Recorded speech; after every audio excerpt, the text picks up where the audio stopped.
بچی کو اگر بہت پیار سے پالا، پردہ بھی کرایا، دین بھی سکھایا، اچھا کھلایا پلایا، ٹھیک ہے۔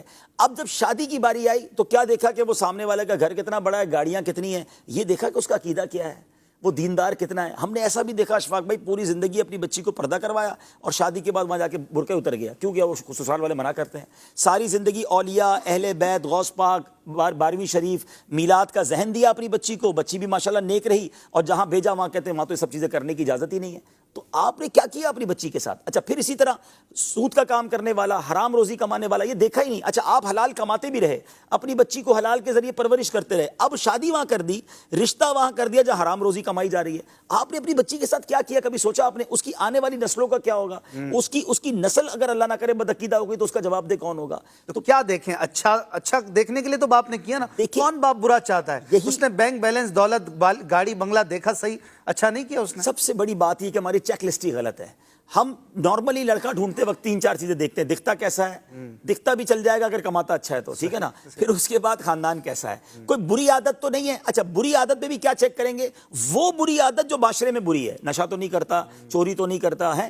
اچھا یہ نہیں سوچیں گے کہ نماز پڑھتا ہے کہ نہیں پڑھتا، کوئی نماز نہ پڑھنے سے زیادہ بری عادت کون سی ہے؟ اچھا حرام کا پیسہ بہت ہے، لیکن یہ پیسہ آتا کدھر سے ہے؟ سود کا کاروبار ہے، رشوت کا کاروبار ہے، نوکری کرتا ہے 50,000 کی، گھر میں گاڑیاں کھڑی ہیں، تو کدھر سے آئے یہ سارے پیسے؟ یہ کوئی سوچتا ہی نہیں ہے۔ تو پہلے چیک لسٹ کیا ہونی چاہیے؟ فرسٹ آف آل، چاہے لڑکی تلاش کریں چاہے لڑکا تلاش کریں، کہ اس کا ایمان اور عقیدہ کیا ہے۔ سب سے مین چیز یہ ہے، عقیدہ ہی کچھ اور ہے، اور ہم اپنے نیا خاندان بننے جا رہا ہے، آنے والی نسلوں کا کیا ہوگا؟ اسی طرح اگر لڑکے مجھے سن رہے ہیں، نوجوان سن رہے ہیں، بڑی پیاری روایت کتابوں میں لکھی نا کہ اپنے ہونے والے بچوں کے لیے اچھی ماں تلاش کرو، یعنی یہ بچوں کا حق ہے جو بعد میں پیدا ہوں گے کہ ان کے لیے اچھی ماں تلاش کریں۔ تو ماں نیک ہو، دیندار ہوگی تو بچے بھی نیک بنیں گے، با پردہ ہو۔ تو لڑکے بھی اپنے لیے اگر تلاش کرتے ہیں، اپنی ماں، اپنی فیملی کو کہتے ہیں، تو پہلے کہیں کہ اس کا عقیدہ، اس کا ایمان چیک کریں، پھر وہ نمازی ہے کہ نہیں، دیندار ہے کہ نہیں۔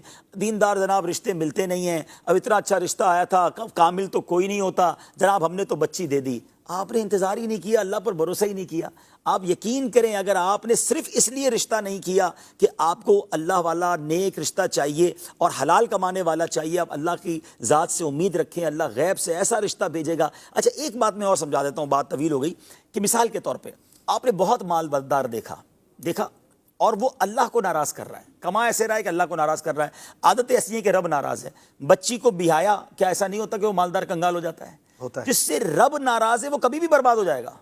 اچھا ایک ایسے گھرانے میں دیا جو بظاہر اتنے مالدار نہیں لیکن اللہ کو راضی کرتے ہیں، نیک لوگ ہیں، حلال کماتے ہیں، نمازی ہیں، دیندار ہیں، آپ نے بچی دی، اللہ نے اس کی دنیا اچھی کر دینی ہے۔ تو سب سے پہلے یہ دیکھیں کہ میں جدھر اپنی بیٹی دے رہا ہوں یا اپنے بیٹے کا رشتہ کر رہا ہوں، وہ جو خاندان جڑ رہا ہے اس سے رب راضی ہے کہ نہیں، وہ کام کیسے طے کریں کس سے رب راضی ہے؟ ہم طے نہیں کر سکتے۔ سمپٹمز کچھ بھائی شرابی کو دیکھ کر تو پتہ چل جائے گا نا کہ اس کی حرکتیں کیا ہیں، ٹھیک ہے نا، ایٹ لیسٹ نماز پڑھنے والا ہو، دیندار ہو، حلال روزی کمانے والا ہو، خدا والا ہو، سب سے پہلے عقیدہ ٹھیک ہو، پھر اس کے بعد خیر انشاءاللہ۔ الحمدللہ میں جانتا ہوں، مزے کی بات ہے کہ ہمارے رشتہ داروں میں ہی ایک بہت، میں نام لوں تو آپ حیران ہو جائیں گے، اتنے بڑے گھرانے کا رشتہ آیا، اور جس کے یہاں رشتہ آیا وہ اتنے مالدار نہیں ہیں، اور وہ بلینرز تھے، بلینرز تھے، ان کا عقیدہ درست نہیں تھا۔ انہوں نے مجھے فون کیا کہ رشتہ آیا، اچھا بیٹی کے لیے رشتہ آیا، وہ بیٹی والے تھے، کہ میری بیٹی کے لیے رشتہ آیا ہے، لیکن میں صرف اس لیے منع کر رہا ہوں کہ یار میں جن عاشقان رسول میں اپنی بچی دینا چاہتا ہوں یہ وہ لوگ نہیں ہیں۔ مجھے اتنی خوشی ہوئی، حالانکہ وہ خود بظاہر مذہبی حلیے والے بھی نہیں تھے، لیکن الحمدللہ اللہ پاک نے کسی اور جگہ۔ بہت اچھی بات، ماشاءاللہ۔